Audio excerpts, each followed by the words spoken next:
चलिए शुरू करें। चलिए सभी लोग हाथ जोड़ लें। ओम नमः सिद्धम।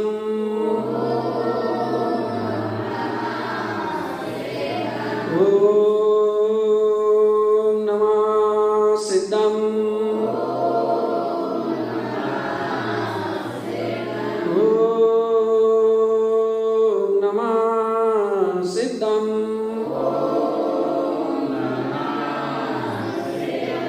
अप्पानं शुद्धप्पानं परमप्पा विमलनिर्मलं स्वरूपं सिद्धस्वरूपं पेज्यति नमाम्यहं परमदेव देवस्य। बोलिए पंच परमेश्वरी भगवान की, 24 चितंकर भगवान की, जिनवाणी मातेश्वरी की, सद्गुरु तारण तरण मंडाचार्य महाराज की, अष्टान्निका मां पर्व की। अभी अपन यहाँ पर 3 तारीख से अष्टान्न का पर्व जो है प्रारंभ है और आज अष्टान्न का पर्व का तीसरा दिन है, तृतीय दिवस है। यानी तृतीय दिवस मतलब निर्विचिकित्सा अंग का दिन है ना। पहले दिन जो है निसंकेत अंग की अपन ने आराधना की थी। तो निसंकेत अंग का अर्थ होता है शंका नहीं करना, है ना। क्या नहीं करना? शंका नहीं करना। और जो सम्यक दृष्टि ज्ञानी होता है वह निर्भय रहता है, क्योंकि उसके जीवन में शंका नहीं होती, इसलिए वह क्या होता है? वह निर्भय होता है। और जो ये 8 अंग हैं, ये 8 अंग सम्यक दृष्टि के ही हैं। किसके हैं? ये 8 अंग सम्यक दृष्टि के ही हैं। मिथ्या दृष्टि के तो 8 दोष होते हैं, सम्यक दृष्टि के 8 अंग होते हैं, ये गुण होते हैं, है ना। अंग का मतलब होता है जैसे शरीर होता है ना, जैसे शरीर होता है और शरीर के अंग होते हैं। तो सम्यक दर्शन और सम्यक दर्शन के अंग जो कोई अलग अलग नहीं है। जैसे शरीर है और शरीर के अंग है, शरीर में भी अंग है ना। बताओ, 2 पैर हैं, 2 हाथ हैं, है ना, और पीठ है, हृदय है, मस्तिष्क है, नितंब है, ऐसे 8 अंग होते हैं। और भी होते हैं तो वो इनके अलावा वो और जो होते हैं वो उपांग कहलाते हैं। ये 8 अंग होते हैं, है ना। तो इन 8 अंगों को का समूह ही शरीर है। या अपन का है जिस शरीर वही है जिसमें ये 8 अंग होते हैं। तो शरीर अलग नहीं है इन अंगों से, यानी ऐसे सम्यक दर्शन अलग नहीं है। सम्यक दर्शन कह लें या सम्यक दर्शन की 8 अंग कह लें, एक ही चीज है, लेकिन अपन को समझने के लिए उसका अलग अलग कथन किया गया है। क्योंकि सम्यक दृष्टि जो जीव होता है उसके जीवन में ये 8 अंग होते हैं। मतलब सम्यक दृष्टि की जो पहचान है, जो विशेषता है, वो ऐसा होता है। और देखो ये 8 ही होते हैं, ऐसा नहीं है कि 1 हो जाए, 2 हो जाए, 4 हो जाए, ऐसा नहीं होता। होंगे तो 8 होंगे, नहीं 1 भी नहीं होगा। क्या होंगे तो 8 होंगे, नहीं 1 भी नहीं होगा। अपन ने जी गाथा पढ़ी थी उसने कि निसंकीय नियकंकीय, बोलिए सभी लोग, निसंकीय नियकंकीय निविदिगिंचा मूढ़गीटियो उपगुवन टिदिकरणम वाचल पावना अंगयाष्टमी। ये 8 अंग हैं, है ना। निसंकेत, निसंकेत मतलब निसंकेत, निकंकी का मतलब होता है निकांक्षित, निर्विचिकित्सा का मतलब होता है निर्विचिकित्सा, अमूढ़ दृष्टि का मतलब अमूढ़ दृष्टि, उपगुहन का मतलब उपगुहन, स्थितिकरण का मतलब स्थितिकरण, वाचन का मतलब वात्सल्य और प्रभावना का मंगला प्रभावना। इस प्रकार ये सम्यक दर्शन के 8 अंग कहे गए, है ना। तो जो 8 ही होते हैं, एक कम या एक ज्यादा या 2 या 3 या 4 ऐसे नहीं होते। जैसे भाई अपन देखो पहले के जमाने में खाट चलती थी, खटिया चलती थी, तो वो 8 चीजों से बन के बनती थी, इसलिए उसको खटिया कहते थे, खाट कहते थे, है ना। 8 चीजों से मिलकर के वो बनती थी। 4 पाया, 2 सीरा और 2 पाटी, ऐसे 8 चीज होती थी, उसको कहते थे खटिया, है ना। अगर एक चीज कोई कम हो तो खटिया बन सकती है? नहीं बन सकती, है ना। एक चीज, एक मान लो एक पाया नहीं हो तो खटिया नहीं बन सकती, या एक सीरा नहीं हो तो नहीं बन सकती। तो 8 चीजों से वो खटिया बनती थी।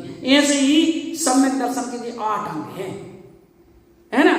ये 8 अंग हैं, तो ऐसा नहीं हो सकता कि एक कोई अंग कम हो और बाकी नहीं हो तो वो बन जाए। तो अब देखो, जो विशेषता होती है सम्यक दृष्टि की, जो सम्यक दृष्टि होगा, सम्यक दृष्टि का मतलब होता है कि सच्चे देव साधु का जैसे श्रद्धान होगा, जिसे अपनी आत्मा का श्रद्धान होगा, 7 तत्वों का जिसको श्रद्धान होगा, वो कैसा होगा? कहते भाई, जिसका श्रद्धान, जिसका पक्का होगा, अपनी आत्मा का श्रद्धान होगा, जिसको सच्चे देव साधु का श्रद्धान होगा, वो कैसा होगा? वो पहली बात निसंक होगा, निर्भय होगा, काहे का डर, है ना। वो उसको भय नहीं रहते। तो भय भी 7 प्रकार के हैं, भय भी 7 प्रकार के हैं, और ये भय जो हैं वे सम्यक दृष्टि को होते हैं, सम्यक मिथ्या दृष्टि को होते हैं। भय जो हैं वे मिथ्या दृष्टि को होते हैं, सम्यक दृष्टि को तो क्या होते हैं? ये गुण होते हैं। जैसे निसंगता होती है, यानी निर्भयता होती है, उसको भय नहीं होते। तो भय 7 प्रकार के हैं। वो एक दोहा है, हम आपको बता रहे, आप इसको याद रखिएगा, पूरे 7 भय आपको याद रहेंगे।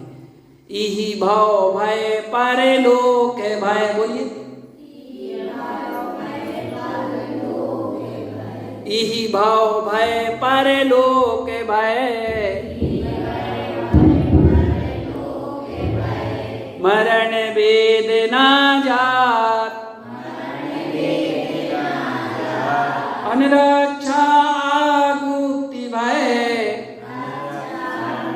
अनरक्षा आगुति भय, अकस्मात भय 7, ये 7 भय है। ई भाव भय, परलोक भय, है ना। तो इस भाव, ई लोक का भय और परलोक का भय, कि भगवान अब मेरा इस भाव में क्या होगा, या परलोक में मेरा क्या होगा, जी भाई। ई लोक में क्या होगा, बताओ क्या होगा, बताओ क्या होगा? मरण ही होगा, और क्या, ज्यादा से ज्यादा। और बाकी की चीज संसार में चलती रहती है, चलती रहती नहीं, चलती रहती। तो क्या होगा भाई? मरण ही होगा, और क्या होगा? और देखो, मरण भी एक ना एक दिन होना ही होना है। बोलो, अब होना ही होना है, तो उसमें क्या अंतर है? काल हो या आज हो, है ना, आज हो या परसों हो, उसमें होना तो है ही है, तो डरना क्या? और देखो, अपना मरण नहीं होता है, आत्मा कभी मरती नहीं है। मरण तो इस शरीर का ही होता, क्योंकि उसका स्वभाव पूरन गलन करना, पूरन गलन उसका स्वभाव है ना। और शरीर तो पुद्गल है ना, शरीर तो मैं नहीं हूं ना। मैं कौन हूं? मैं आत्मा हूं, शरीर नहीं। अपन ने पहले पढ़ा ना कि मैं आत्मा हूं, शरीर नहीं, और ये स्वीकारता ही सम्यक दर्शन है। मैं आत्मा हूं, शरीर नहीं, और शरीर का मन नहीं होता, आत्मा का मन नहीं होता, इसलिए सम्यक दृष्टि निर्भय होता है, उसे किसी प्रकार का कोई भय नहीं होता। ई लोक में मेरा क्या होगा? अरे क्या होगा? जो होना है सो वही होगा। परलोक में क्या होगा? कहते भाई परलोक में क्या होगा? भाई देखो, अच्छा करोगे तो अच्छा मिलेगा, जैसे पूर्व में अच्छा किया था सो अभी सब कुछ अच्छा मिला। बताओ क्या अच्छा नहीं मिला? सारी अनुकूलताएं हैं, है ना। बताओ, अनुकूलता के साथ साथ वो योग्यता है या धर्म की उपलब्धि अपने जीवन में कर सकते हैं, है ना। और निमित्त भी सारे हमें अनुकूल मिले हैं कि हम इतने छोटे से ग्राम में भी रहते हुए भी, बताओ, इतना विशाल चैत्यालय है, इतने सारे सब लोग इतने अच्छे हैं, है ना। यानी एक मिलनसार है जो हमें धर्म की आराधना करने में साधक बनते हैं, हमारा सहयोग करते हैं। देखो आप कितने लोग सहयोग करते हैं, बताओ। अपन तो देखो आते हैं बढ़िया जो है निश्चिंत होकर के आराधना करते हैं कि लोग यहाँ निस्वार्थ भाव से सारे काम करने वाले भी हैं। कोई साफ सफाई भी कर देता है, तो कोई अन्य कार्य भी देखो सब हिलमिल करके सब लोग कर देते, किसी प्रकार का कोई विकल्प नहीं है। कितना आपस में प्रेम है, आनंद है। ये सारी चीजें आप जे मत समझ लेना कि ये कोई सहज ही प्राप्त नहीं है। भाई पूर्व में हमने धर्म की आराधना की थी, धर्म की साधना की थी, इसलिए ये अनुकूल संयोग हमारे जीवन में हमें प्राप्त हुए। लेकिन अगर ये सारे अनुकूल संयोग हमें प्राप्त हुए हैं और अगर हम इन अनुकूल संयोगों का हम लाभ नहीं ले, तो हमारे जैसे अज्ञानी फिर कोई नहीं है। ध्यान रखना, अगर इन अनुकूल संयोगों का हम लाभ नहीं उठा पाए और तो हमारे जैसे अज्ञानी और अविवेकी, अब जो कहें कि अपन की मूर्ख कोई नहीं है। इसलिए नहीं है क्योंकि देखो जो अभी मिला है अपन को, धर्म की आराधना से ही सारी चीजें अपन को प्राप्त हुई हैं। धर्म की ऐसी महिमा है कि धर्म ही हमें दुखों से बचा करके और अनंत सुखों की प्राप्ति कराता है। चक्रवर्ती, तीर्थंकर आदि आदि पदों की प्राप्ति हमें धर्म से होती है। अरे भाई मोक्ष भी धर्म से प्राप्त होता है। धर्म की ऐसी महिमा है। इसलिए धर्म की आराधना और धर्म की साधना से हमें अनुकूलता मिली है, तो विमुख नहीं रहना। जितना हो सके हमें अपने जीवन में जो अवसर मिल जाए तो ये समझना कि भगवान मेरे जीवन में जो अवसर मुझे प्राप्त हो गया तो मैं धन्य हो गया। बताओ, ऐसे तो समय हमारा जाएगा है, लेकिन जैसे भी समय मिले तो हमें फालतू की चीजों में समय न गमा करके और हमें झट से और हमें धर्म के कार्यों में लग जाना है, बढ़ चढ़ करके भाग लेना है। तो ये हमारी जीवन में जो है इस जीवन की सार्थकता होगी। तो सम्यक दृष्टि जीव को ई भाव के पर भाव के भाव नहीं है ना। ई भाव परलोक है, मरण भय नहीं होता, वो मरने से नहीं डरता, मरने से सम्यक दृष्टि नहीं डरता। होगा क्या?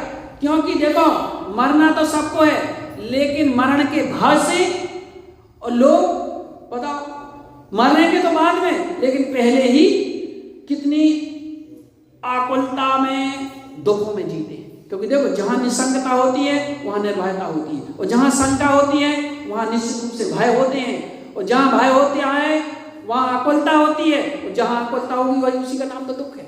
और जब भय ही नहीं है, मरण का भी भय नहीं। देखो एक बार क्या हुआ, एक व्यक्ति कहीं जा रहा था, तो पीछे कोई उसको परछाई सी दिखी, तो मुड़ करके देखा, तो बोले कौन हो तुम? अरे बोले मैं मौत। कौन हूं? मैं मौत हूं। उसने पूछा कौन है? बोले मैं मौत। अरे बोले मौत? बोले कहां जा रही है? बोले देखो उस गांव में जा रही है, कुर्सी में नहीं आ रही थी, चिंता नहीं करना, है ना। बोले कहां जा रही? बोले हम गांव में जा रही हूं। बोले किस लिए जा रही है?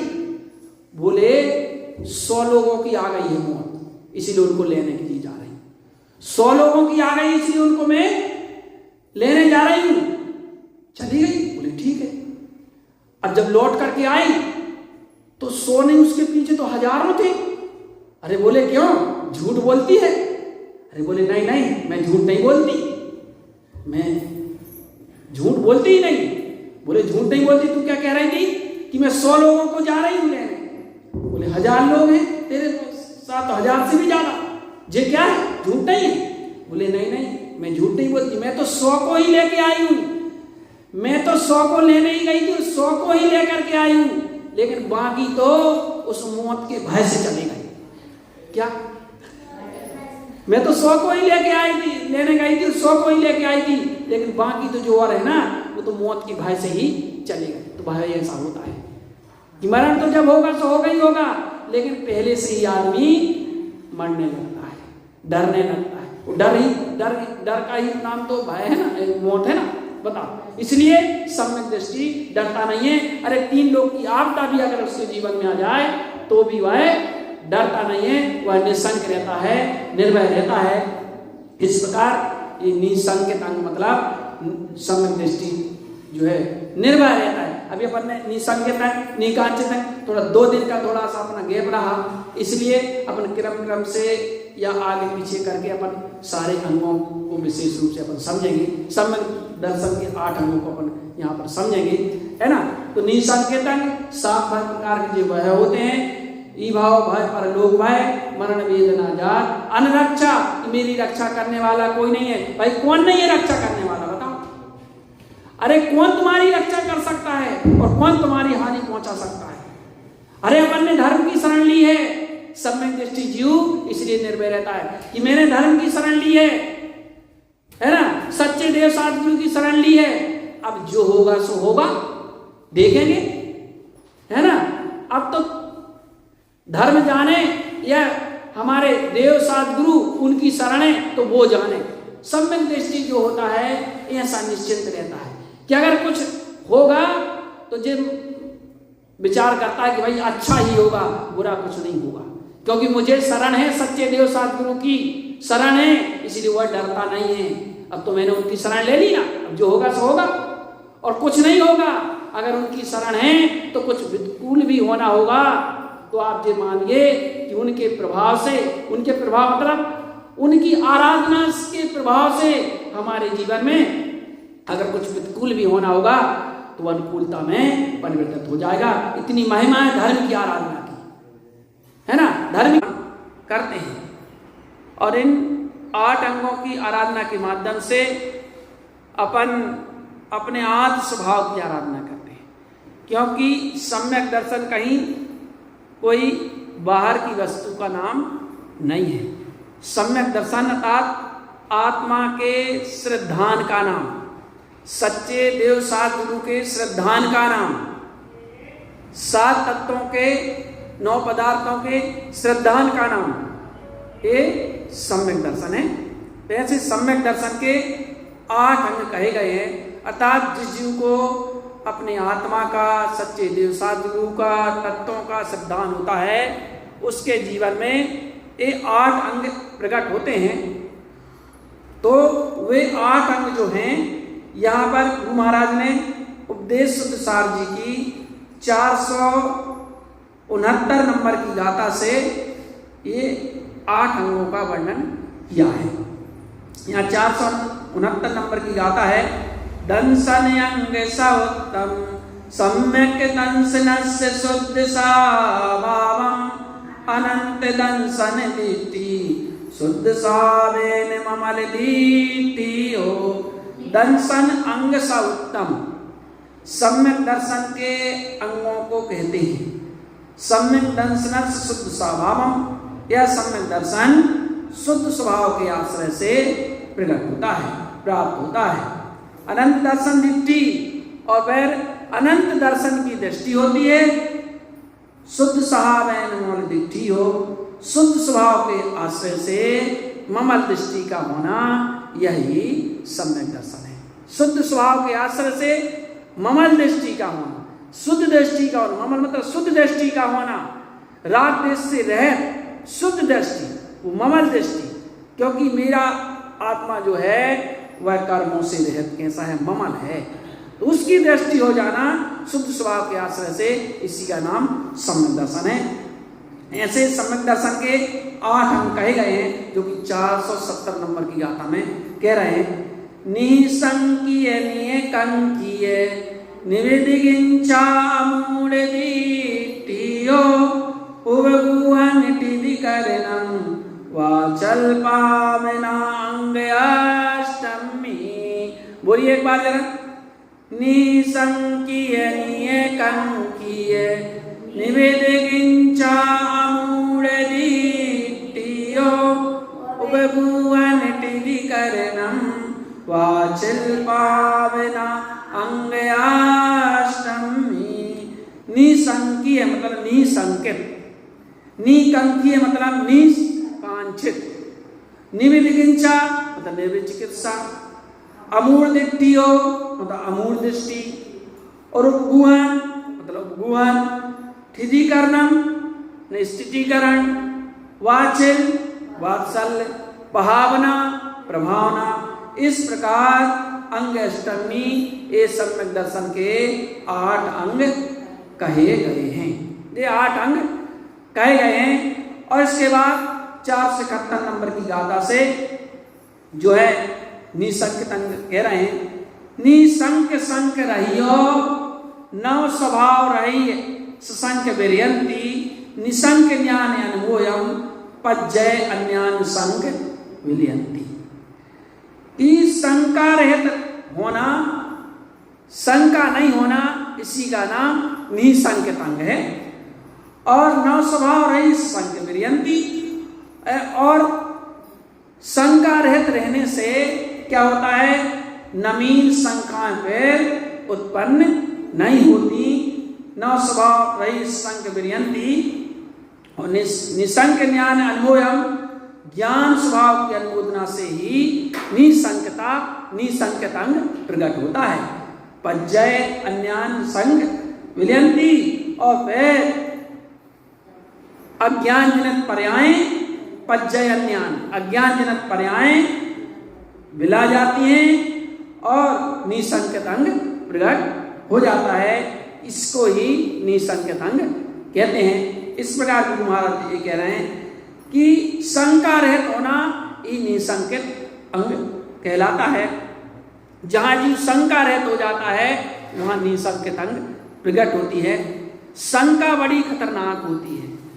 छेडाला जी ग्रंथ में भी कहा है कि जिन वच में शंका न धार, जिनेन्द्र के वचनों में शंका नहीं करना, यह निसंकत अंग कहलाता है। क्या? जिनेन्द्र के वचनों में शंका नहीं करना, यह निसंकत अंग है। और फिर जिनेन्द्र के वचनों में शंका तो होना ही नहीं चाहिए, है ना। जिनेन्द्र के वचनों में शंका तो होना ही नहीं चाहिए, और शंका बड़ी खतरनाक होती है किसी भी चीज की। जिनेन्द्र के वचनों में तो होनी ही चाहिए, लेकिन शंका इतनी खतरनाक होती है। ऐसा कहा जाता है शंका का रावण उस रावण से भी खतरनाक है। शंका का रावण उस रावण से भी खतरनाक है, क्योंकि ये शंका का रावण जो है वह तो हमारी समझदारी को हमारे आंखों के सामने ही हर लेता है ना। इसलिए शंका का रावण बड़ा खतरनाक होता है। और जहां शंका होती है वहां ये आप निश्चित मानिए वहां जीव को भय भी होती है। जहां शंका होगी वहां भय होंगे, और जहां भय होगा वहां आकुलता होगी, और जहां आकुलता होगी वहां निश्चित रूप से दुख होगा। जहां संदेह होगा वहां शंका होगी, और जहां शंका होगी ये निश्चित मानिए वहां भय होगा ही भय, क्योंकि शंका से ही भय होते हैं। और जहां भय होगा वहां आकुलता होगी। शंका में आकुलता, भय में आकुलता होती है। जहां देखो भय किस लिए है, इसलिए तो है ना। भय है मतलब इसका मतलब है कि भारी आकुलता है। जिसको भी भय है उसको आकुलता है। हाँ, और जहां आकुलता है वहां एक आप निश्चित मानिए कि वहां दुख होगा ही होगा, है ना। इतनी चीजें हैं। जहां शंका है वहां भय है, जहां भय है वहां आकुलता है, और जहां आकुलता है वहां दुख है। दुख क्या है? यही तो है। शंका है सो दुख है। इसलिए शंका को मिटने का उपाय यही है कि जिनेन्द्र के वचनों में शंका नहीं करना। जो वस्तु जैसी है उसको उस प्रकार से स्वीकार करना, तो शंका नहीं हो गई। सम्यक दृष्टि जो जीव होता है वह धर्म पर, धर्म का अटल श्रद्धालु होता है, और कर्म का विश्वासी होता है। कर्म का उसे विश्वास होता है कि जो कुछ भी होगा, जो मैंने पूर्व में किया है उसके अनुसार जो मैंने कर्म बांधे हैं वैसा ही होगा, अनुकूलता या प्रतिकूलता, और इसके अलावा और कुछ नहीं होगा। इसके अलावा और कुछ नहीं होगा। एक कर्म पर उसको विश्वास होता है और धर्म पर उसकी अटल श्रद्धा होती है, क्योंकि धर्म ही इस जीव को संसार में शरणभूत है। दुखों से निकालने वाला है और इसके अलावा और कोई नहीं है। ना कोई शरणभूत है, ना कोई दुखों से निकालने वाला है। अपन नमोकार मंत्र पढ़ते ना कि चत्तारी दंडक जो अपन पढ़ते हैं कि चत्तारी मंगलम, ये 4 ही मंगल हैं, ये 4 ही उत्तम हैं और इन 4 की ही मैं शरण लेता हूं और ये 4 ही शरण हैं। ये 4 ही मंगल है। अरहंत मंगल है। सबसे बड़ा मंगल क्या है भाई? दुनिया में अनेक प्रकार के, कई प्रकार के मंगल लोग मानते हैं। भरे कलशों को भी मंगल मानते हैं, है ना। गाय को भी मंगल मानते हैं। कोई मुनिराज तो वो पंच परमेष्ठी में आती है ना। और भी बहुत से मंगल मानते हैं, करते में। लेकिन आचार्य कह रहे हैं भाई सबसे बड़ा मंगल तो जी है, अरहंत मंगल है। अगर ये तुमने कर लिया, कोई कार्य करने जा रहे हैं, कोई भी कार्य करने जा रहे हैं और अगर आपने शुरू ही मंगल कर लिया, अरहंत मंगल, सिद्ध मंगल, साधु मंगल और जिनेन्द्र पिंडी धर्म मंगल, अगर इनकी तुमने आराधना कर ली तो ये समझ लीजिए सबसे बड़ा मंगल हो गया। इसलिए तो कहते ना भाई, सुबह उठो तो नमोकार मंत्र पहले करो। कोई भी कार्य करने के पहले सुबह उठो तो ये मंगल करो। क्या? पंच परमेष्ठी मंगल पढ़ो। मंगल सुबह उठते हैं तो मंगल करते हैं, है ना। जब सोने के पहले भी अपन नमोकार मंत्र पढ़ते हैं कि भगवान अभी तक मेरा दिन जैसा भी गया, अब मैं रात को शयन कर रहा हूं, तो अगर इस समय अगर प्राणांत हो जाए तो मुझे सच्चे देव शास्त्र गुरु की शरण पूर्वक ही मेरा मरण हो। उठने के पहले, उठने के बाद अपन मंगल करते हैं, नमोकार मंत्र करते हैं, भगवान मैं जो भी कार्य मेरे जीवन में अब हो तो धर्म पूर्वक ही हो, इसलिए अपन करते हैं। और फिर अगर सुबह अपन कर लेते हैं तो वो चीज, देखो धर्म की बात हमें पता नहीं चलती। धर्म से जो मिलता है वो हमें पता नहीं चलता, अधर्म से भी जो होता है वो हमें पता नहीं चलता। अपन करते जरूर है, धर्म भी करो तो उसका पता नहीं चलता, अधर्म भी करो तो उसका पता नहीं चलता, फल का पता चलता है। जब वे कर्म उदय में आते हैं तब पता चलता है कि हमने क्या किया। पूर्व में कुछ अच्छा किया था तो अभी वर्तमान में हमें बहुत कुछ अच्छा मिला, है ना। और अगर हमने पूर्व में कुछ प्रतिकूल किया होगा तो अभी वर्तमान में प्रतिकूलता हमारे जीवन में आ रही है। और अभी वर्तमान में हम अच्छा करेंगे तो निश्चित रूप मानिए आप भविष्य में हमें अच्छा मिलेगा, है ना। लोग कहते थे कि भैया धर्म की ही शरण है, ऐसा कहते थे, धर्म की ही शरण है। और है धर्म की शरण, कह तो देते हैं, लेकिन धर्म की शरण कह रहे हैं लेकिन पाप कर रहे हैं, विषयों में रत है, तो ऐसे थोड़ी ना धर्म की शरण होती है भाई। धर्म की शरण का मतलब होता है जितना हो सके हम पापों से बचें, हिंसा से, झूठ से, चोरी से, कुशील से, परिग्रह से, है ना, इनसे बचें। क्योंकि पाप का मतलब यही और धर्म का मतलब ये, इनको ना करना इसका मतलब धर्म वो है ना ये कि मत भजो राम का नाम किंतु करो सत्य काम, राम के फल को पालोगे, है ना। पुण्य कार्य तुम करो भले मत, पुण्य कार्य तुम करो भले मत, किंतु करो मत पाप, पुण्य के फल को पालोगे। तो इन पापों को ना करना ही धर्म है ना। इन पापों को ना करना ही धर्म है। हिंसा, झूठ, चोरी, कुशील, परिग्रह, इन पापों को ना करना है, इसका नाम ही तो व्रत है। ये कसाय जो है वे अधर्म है, पाप जो है वह अधर्म है। तो धर्म क्या है? वैसे तो आचार्य ने अलग अलग हिसाब से, अलग अलग अनुयोगों से व्याख्या की है कि वस्तु का स्वभाव ही धर्म है। द्रव्यानुयोग से कहा वस्तु का स्वभाव ही धर्म है, जो वस्तु का स्वभाव वह धर्म है ना। चरणानुयोग की अपेक्षा से कहा है कि उत्तम क्षमा आदि धर्म है, और कर्णानुयोग की अपेक्षा से कहा रत्नात्रयमयी धर्म है।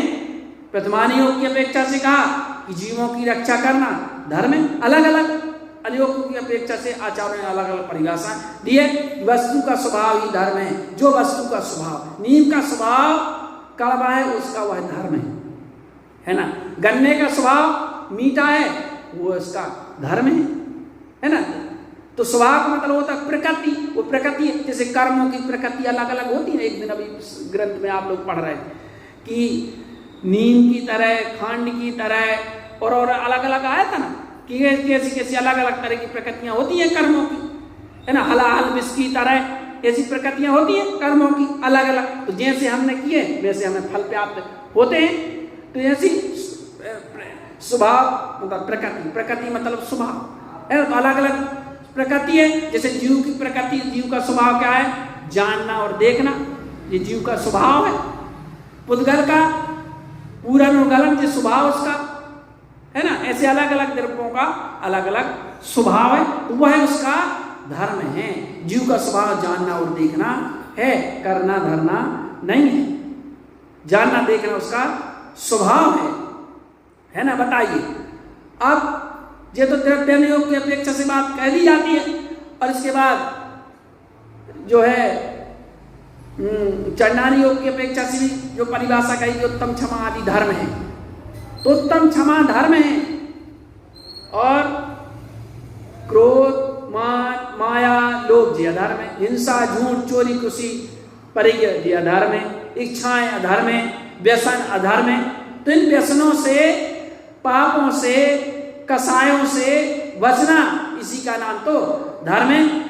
धर्म की महिमा है, धर्म की महिमा अपरंपार है। ऐसे धर्म का निश्चित रूप से हम अनुसरण करें, धर्म की प्राप्ति अपने जीवन में करें। और रत्नकंड श्रावकाचार्य जी ग्रंथ में जो है धर्म के लिए कहा गया है जो है कि भाई धर्म तो एक तो कहा कि सम्यक दर्शन, सम्यक ज्ञान, सम्यक चारित्र, ये धर्म है। और इस सम्यक दर्शन, सम्यक ज्ञान, सम्यक चारित्र की महिमा क्या है? तो कहना इसकी महिमा इतनी है कि भाई ये हमें दुखों से बचा करके सुखों की प्राप्ति करा देता है। धर्म की महिमा ऐसी है कि तीर्थंकर जैसे पदों की प्राप्ति होती है। धर्म की महिमा इतनी है, चक्रवर्ती जैसे पद की प्राप्ति जीवन में होती है। धर्म की महिमा ऐसी है कि मोक्ष की भी प्राप्ति कराने में कारण बनता है। इसलिए हमें प्रयास पूर्वक जो है हमें धर्म का अनुसरण करना चाहिए, धर्म की आराधना करना चाहिए। तो निश्चित रूप से हमारे जीवन में हमें उस लक्ष्य की प्राप्ति, मोक्ष की प्राप्ति, आत्मा की प्राप्ति होगी ही होगी। तो सम्यक दर्शन, सम्यक ज्ञान, सम्यक चारित्र के लिए धर्म कहा गया है। और सम्यक दर्शन, व्यवहार सम्यक दर्शन के लिए आचार्यों ने कहा कि भैया सच्चे देव, सच्चे गुरु और सच्चे धर्म की क्या सामान्य, सच्चे देव सद्गुरु की श्रद्धा, ये सामान्य कहते हैं कि भैया सच्चे देव सद्गुरु की श्रद्धा, ये सम्यक दर्शन है। और फिर और विशेष रूप से कह रहे हैं कि सच्चे देव सद्गुरु का श्रद्धान फिर क्या है? तो क्या सच्चे देव सद्गुरु का श्रद्धान का मतलब होता है कि 3 मूर्ता, 6 अनायतन, 8 मद रहत, है ना, और निसंकत आदि सहित जो श्रद्धा होती है, निसंकत आदि गुण है ना सम्यक दर्शन की, वो सहित जो श्रद्धा होती है 25 मद दोषों से रह जो सच्चे देव सद्गुरु का श्रद्धान होता है, वह होता है व्यवहार सम्यक दर्शन। तो सच्चे देव सद्गुरु का श्रद्धान, सच्चे देव सद्गुरु का श्रद्धान का मतलब क्या होता है? जहाँ जिसको सच्चे देव सद्गुरु का श्रद्धान होगा उसे भी आप निश्चित मानिए उसे आत्मा का भी श्रद्धान होगा। क्योंकि सच्चे देव सद्गुरु जो हमारे हैं अरहंत, सिद्ध, आचार, उपाध्याय, साधु, है ना। इनमें से 2 को तो देव कहा जाता है, अरहंत और सिद्ध देव हैं। आचार, उपाध्याय, साधु ये गुरु हैं, है ना। और एक अपेक्षा ये भी कहा जाता है कि भाई आचार, उपाध्याय, साधु ये गुरु हैं, और अरहंत को भी गुरु कहा, परम गुरु कहा। तो अरहंत, आचार, उपाध्याय, साधु, क्योंकि अरहंत को भी परम गुरु कहा है कि उनके माध्यम से ही हमें शिक्षा उपदेश प्राप्त होता है, उनकी दिव्य ध्वनि खिलती है, कल्याण का मार्ग हमें प्राप्त होता है। वो परम गुरु हैं, गणना देव हैं, है ना। तो उन आचार्यों से भी साधियों में उत्कृष्ट जो होते हैं वो आचार होते हैं, और उन आचार, उपाध्याय, साधुओं में भी उत्कृष्ट जो गणधर देव होते हैं वे हैं। तो उनमें से अगर एक अपेक्षा से ये भी कहा जाता है कि आचार, अरहंत, आचार उपाध्याय साधु जी गुरु है, सिद्ध देव है और अनंत सिद्ध, एक अपेक्षा से भी कहा जाता है कि अनंत सिद्ध देव है और आचार उपाध्याय साधु जी गुरु है। तो हम इनकी आराधना करते हैं, सच्चे देव साधु गुरु की।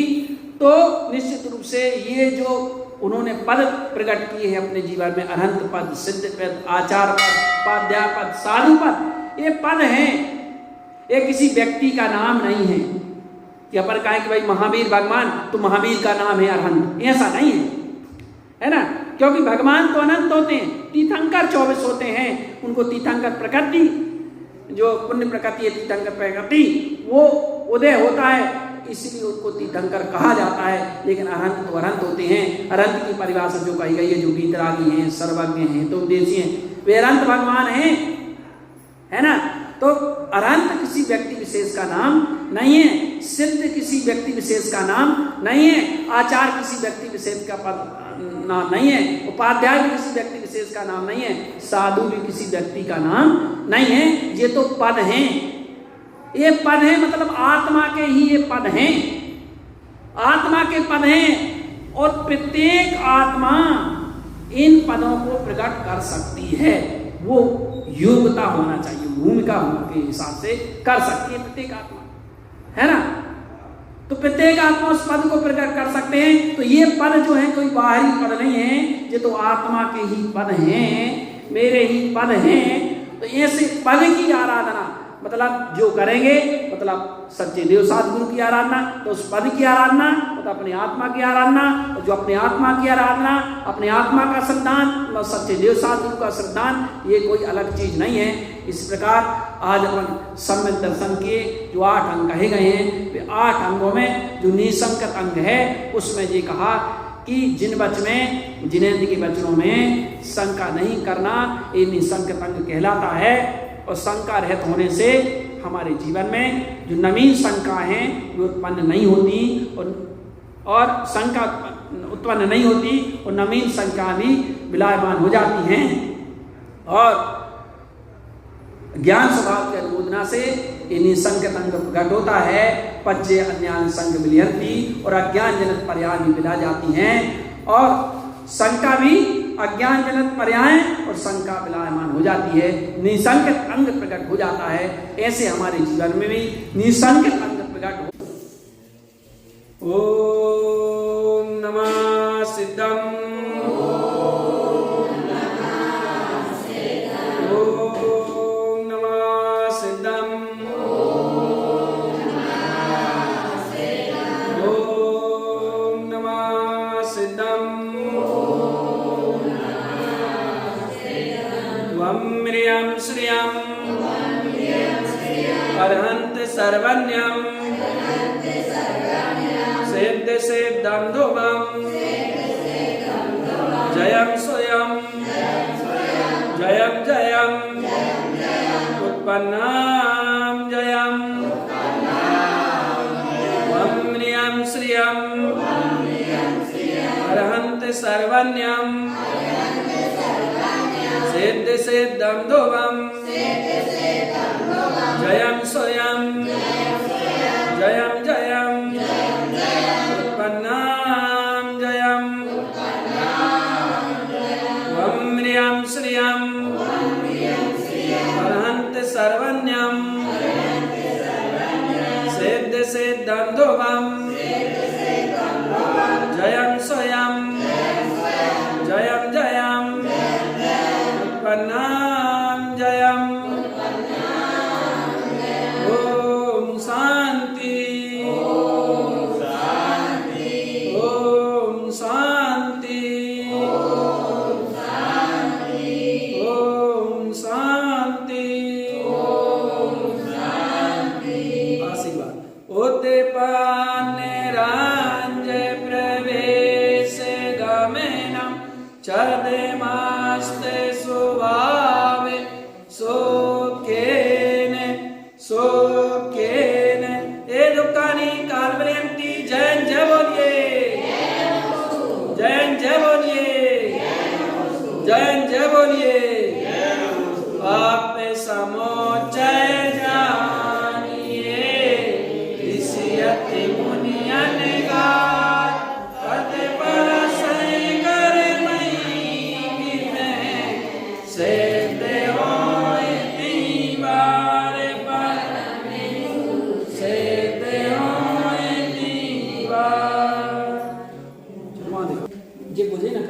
परिचय कहते निश्चय निश्चय राशिराज पश्चात दुखम दुखम काल के पास चौथे काल के आदमी राजा क्या महापरुतन का देव संत मुक्ति काम मुक्ति की विलास बोली समाधान श्री जिनेन्द्र के बचा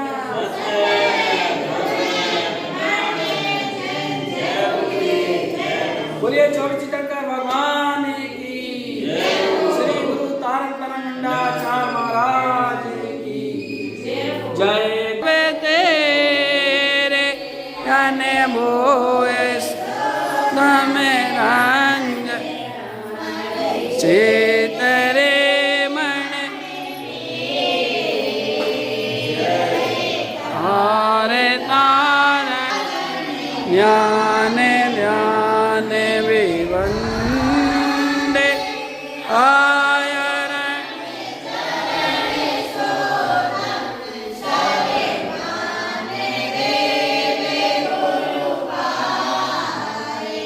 जय नंद आनंद चया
बोलिए तारिणम जय तारिणम वंदे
वाहेगुरू